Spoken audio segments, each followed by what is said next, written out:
Hey, welcome back to week 2. Week 2, and this week we're talking about Barnabas. Yes. A character that Brian is going to highlight his life in the book of Acts.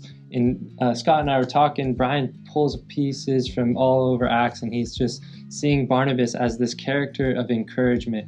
And that's where we're going to dive in. And we are looking at chapter 11, and where we see Barnabas is in this situation, catching wind of this persecution in the church in Antioch being scattered all over. And so we see and we pick up and we see what he does. Yeah, so as the people who were following Jesus started to be scattered, the movement happened in Antioch. And so Barnabas was called up there to see what he could do to help and be part of the solution in really establishing this church. And so while up there, he says, hey, you know what? I have a guy who I think could really be part of this process. And so that's where he calls up Saul of Tarsus to say, hey, would you come and join with me for the next year of ministry? Yeah, let's pause right there. A quick question I have is, why do we see, especially in the book of Acts, Paul or Saul? And why do we see those two different names for him? Great question. So Saul was his Hebrew name, and we see Paul as actually his Greek name.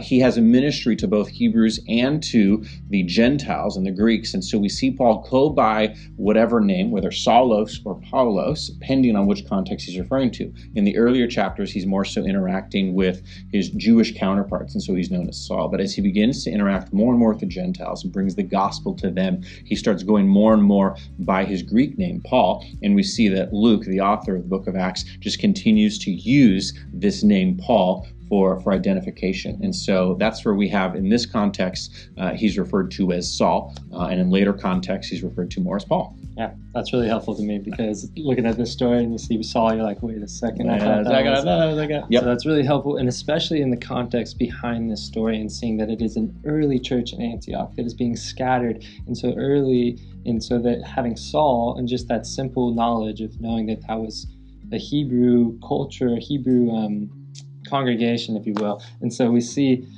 Barnabas being the person in the ministry of encouragement, saying, hey, there's this guy named Saul, 9 years that God has been pouring into him, working on. Let's highlight for a second. So this conversion experience that Saul had, where his eyes were blinded, he was able to see, that happened about 9 years earlier. And so we have Saul in this time period, though when we read our Bibles, it only takes us a few minutes.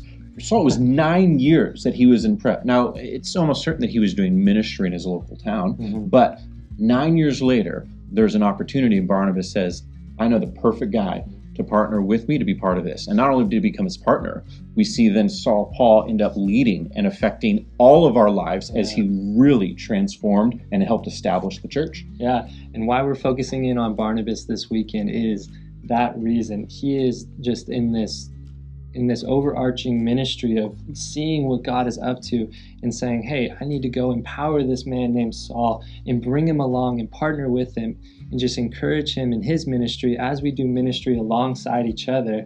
And we see them bring the church of Antioch back together, and as they were called disciples, and then they began to call themselves Christians, following Christ. And I just think that is a beautiful ministry to learn from and to see and to just be encouraged by it. Yeah. So in your guide, we're going to have some exegetical questions that'll hopefully push you and your group further into the text and some of the nuances that are there. And then we're going to take you to an ultimate application, which is, what does it look like to be about your Father's business? Because I think in that question is something that both you, and hopefully you have to discover a greater awareness of what God is doing, both in your families and in culture. Amen. Enjoy. Enjoy it. Till next time.